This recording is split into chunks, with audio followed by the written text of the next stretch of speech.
Good day to all of you. I am here to discuss about the topic non-referential it and there. First, we need to know a little basis of what referential it and there are. The words it and there are generally known as pronouns.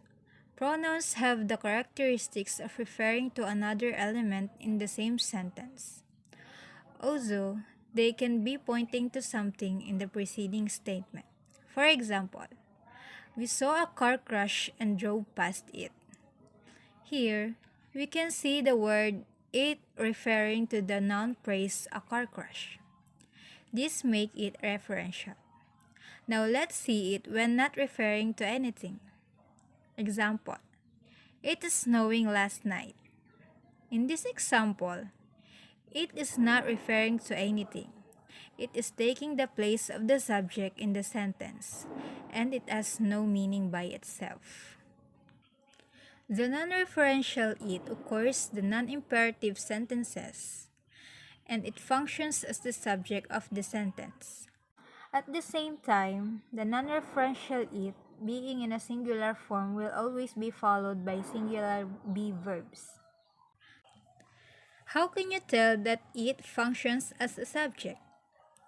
There are several ways we can verify that it fills the subject position. First, you can invert the subject auxiliary verb position in yes or no questions. For example,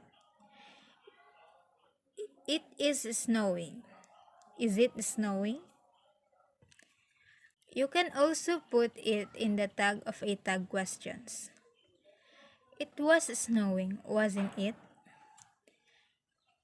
It contracts with has and copula be. It's been snowing all day. It's a cold day. And the subject-verb agreement. The non-referential it must agree with the verb. Example, it is cold or it was cold. Not it are cold or it were cold. Clearly, the non-referential it does not refer to any particular word in each of the sentence. However, we can infer the meaning of subjects by understanding of the situations utterance occur or in the context sentence.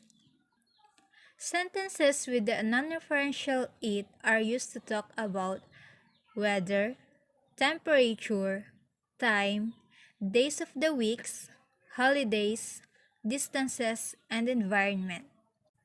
Example, it is cloudy. That refers to the weather. It's 60 degrees where I lived. That refers to the temperature. It is 9 o'clock. That refers to the time. It's Saturday, the 3rd of February. Refers to the date. It's Christmas. It refers to holiday. It is about 100 miles to the sea. That refers to the distance. And it is hot in there. That refers to the environment. Interestingly, it has been pointed out that non-referential it can appear to be a pronoun. For example, it is 9 a.m. It is the time and the time is 9 a.m. However, if we replace it with its representative noun phrase in WH question, the sentence becomes ungrammatical. For example, what time is it? If we replace it with its representative noun phrase, it becomes what time is the time? So, the sentence is ungrammatical. Here is another example of why the non-referential it is too vague to represent a specific noun phrase. It is snowing. What noun phrase is it replacing? The clouds are snowing, the sky, or the weather? Clearly, the non-referential it does not rely on antecedent or a specific referent. Summary of the use of non-referential it. Used in non-imperative sentences. It functions as the subject. Subject-verb agreement must be met. The meaning depends on the sentence or the context. The use of non-referential it allows for shorter sentences by eliminating redundancies. Second is the non-referential there. The word there is usually used to provide information to a location. For example, the man who has your car keys is over there. This is known as the deictic there. There is a man who buys old comics. In this sentence, there does not refer to a specific location. So what does there mean? Non-referential there functions as the subject. We can apply the following syntactic test to prove there functions as the subject. Question tag test. In deictic there, there's the man who looks after the horses, isn't there?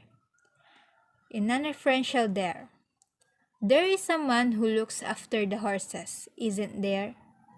Question tags have the subject in them.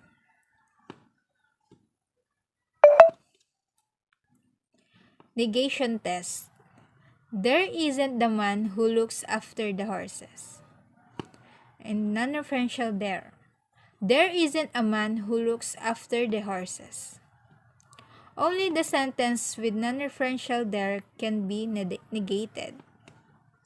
Deictic here test, replacing there with here. Deictic there. Here's the man who looks after the horses. Non-referential there. Here's a man who looks after the horses.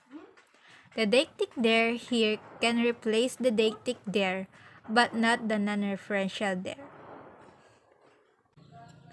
There and subject-verb agreement. Non-referential there is followed by the copula verb be. Unlike the non-referential it, non-referential there can take either the singular or plural be verb, depending on the noun phrase following the verb. For example, there is a cup on the counter, and there are 2 cups on the counter. Noun phrase following the verb determines the verb form for subject-verb agreement. Example, there's problem here. It is common in informal speech. There's problems here. It should be mentioned that there's instead of there is following plural noun phrase is more acceptable because of the contraction. We can also point out the proximity principle. There is a girl and 2 boys in the group. Or there are a girl and 2 boys in the group. So what does there mean? The best way to explain what there means is that it is used to indicate an existence of something.